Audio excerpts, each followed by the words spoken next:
Shalom, and welcome to our History Podcast. This is a production of KingdomPreppers.org. I'm your host, Kingdom Prepper, and you're listening to Churchianity, 2,000 Years of Leaven. We continue with our history. Part 5. Enemy Emperors.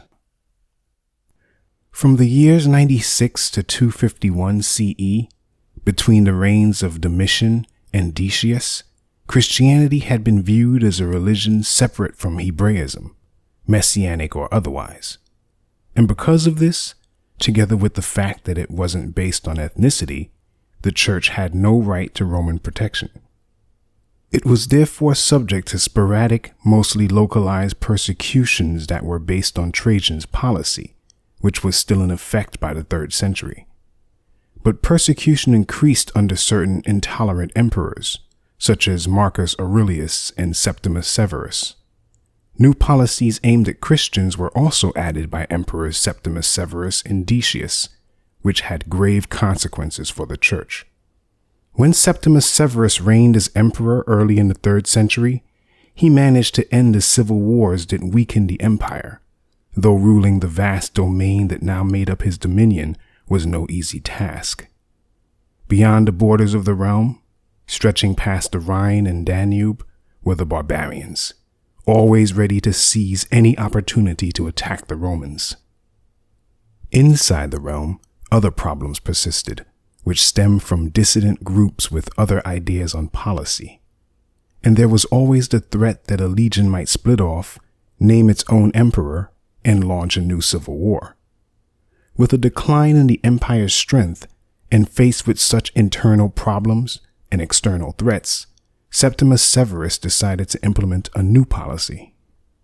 He sought harmony among the many religions that had crept into the realm, so he promoted syncretism, which would combine the various beliefs and practices of all the religions in the empire.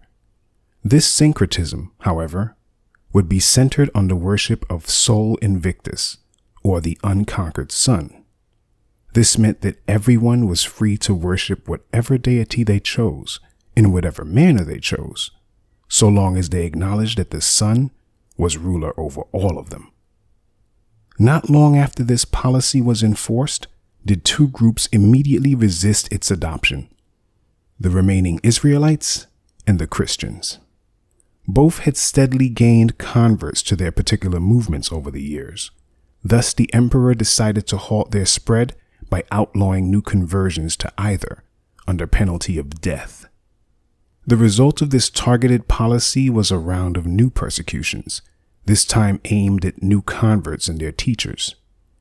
The very year that the edict was issued, 202 CE, the church father Irenaeus died, some believe by martyrdom, and Origen's father, Leonides, was killed in Alexandria. It is also the year that Clement fled from Alexandria to escape the same persecution.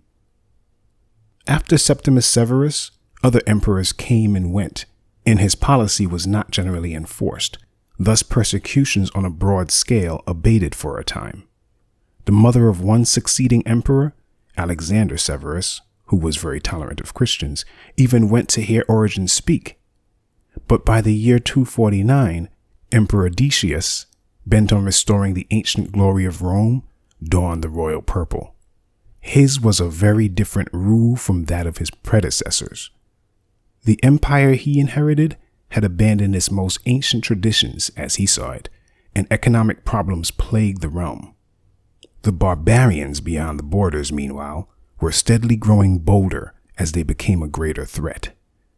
Philip Dayleader, associate professor of history at the College of William and Mary, gives us a unique perspective on Rome's vulnerability to invasion. The Roman Empire faced pressure on most of its widely extended borders during the course of the 3rd century. The most serious dangers came from two regions, however. At the far eastern end of the Roman Empire, around Syria and Palestine and Mesopotamia, the Persian Empire was attacking the Roman Empire and trying to recover lands that had once been possessions of the Persian Empire. In Central Europe, along the Rhine-Danube frontier, The Roman Empire also faced pressure, albeit pressure of a somewhat different sort.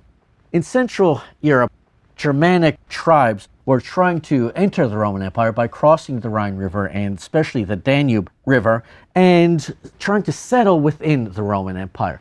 Unlike the Persians, who were looking to make permanent annexations and gain Roman territory, the Germans were not trying to take over anything. They're simply trying to become residents of the Roman Empire. But the Romans did not want them there, at least not in the numbers in which the barbarians presented themselves during the 3rd century. And the Roman Empire had a very difficult time trying to deal with the simultaneous threat of Persian and Germanic invasion.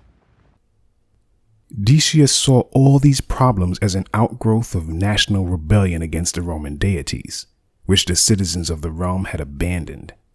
A resurgence of the ancient Roman religion and unified worship of the deities would perhaps appease them and cause the glory of Rome to be restored. Such was the reasoning that led to Decius's particular religious policy, which differed altogether from any that came before it. Decius wasn't interested in punishing a particular religious group for what they believed or practiced.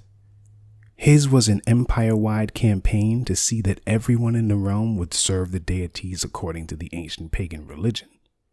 The future of the Roman Empire itself, in Decius's view, hinged on the enforcement of... To listen to the full audio of this podcast, or to download a free MP3 version, visit our website, kingdompreppers.org, by clicking the link in the description, and journey with us on this important historic odyssey.